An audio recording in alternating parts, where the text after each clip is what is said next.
Hello, my fellow space exploration enthusiasts. 12th April is the International Day of Human Space Flight because Yuri Gagarin took off and left the Earth's gravitational boundaries on the surface, at least for the first time, quite over half a century ago. And I must say that we did make some heavy strides during those decades, but after that, things have sort of slowed down. But nevertheless, they are picking up once again, especially with the Artemis mission to the moon, and SpaceX, of course, nearly perfecting reusable rocket technology, at least as far as we know how it stands today. But I must say that Elon Musk, for all his Doge and all those shenanigans that tech billionaires do, he has managed to propel us in two areas, very important ones: electric vehicles with Tesla and reusable rockets with SpaceX. And that, I think, is currently the pinnacle of human technology, because landing boosters quite routinely on floating barges in the ocean is, I must say, a feat of technology that was envisioned by Sheldon Cooper, young Sheldon, obviously in fiction, but they did have a cameo of Elon Musk referring to young Sheldon's notes while he was thinking up. Actually, he didn't think it up, but he actually enabled the scientists and the engineers and everybody at SpaceX to realize a mission that was considered science fiction. To put it bluntly, just a few decades ago, it was considered science fiction to be able to reuse rocket boosters, and now they are being used, like I said, routinely. And that, I think, is where human spaceflight is headed next.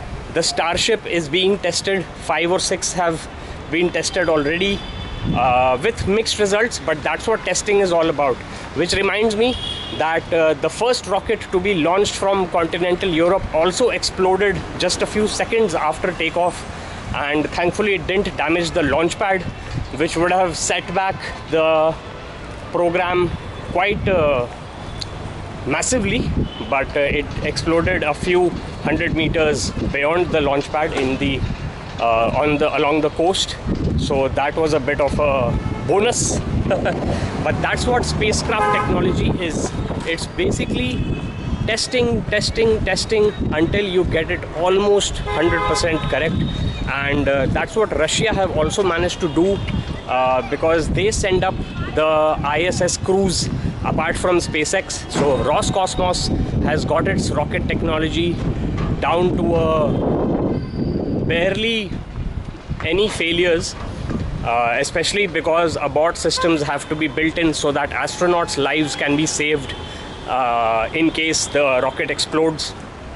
A crew of the International Space Station is coming back down today, I think, April 19th, and just a week ago was the International Day of Human Space Flight. So that is what we were reading up on when I decided to make this video. Spaceflight has obviously intrigued me ever since I was a child, because like all kids of that day and age, I dreamt of being an astronaut. It's an ambition that I project on my little baby daughter Advitya, because that's what we do. We generally force our children to fulfill our unfulfilled dreams, but that's all right. The future is not cast in stone, so we will see what happens as Advitya grows up. And no doubt,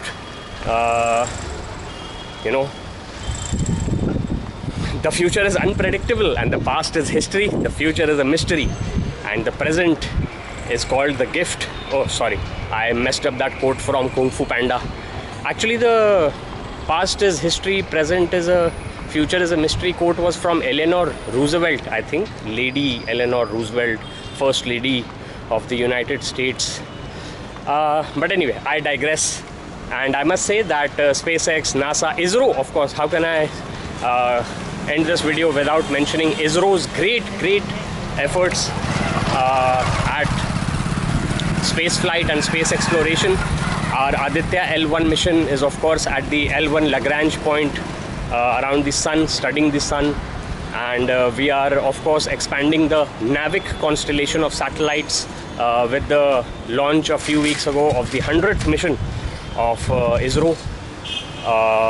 And Gaganyaan is the crewed human spaceflight initiative of ISRO, and our first Gagan Yatri is going to go up on the Axiom 4 mission atop a SpaceX rocket, and that is scheduled a few months from now. So all in all, great progress on the human spaceflight front, I must say, and looking forward to the next decades in which hopefully within our lifetimes, if I manage to live out an average lifespan, we will see maybe not a settlement on Mars, but at least a crewed mission to Mars, to orbit it at least, because I think robots will be the first. Obviously robots are already there. Rovers, Perseverance, Curiosity, Sojourner, Pathfinder, all these are great robotic rovers that helped us sort of get to Mars in a physical form.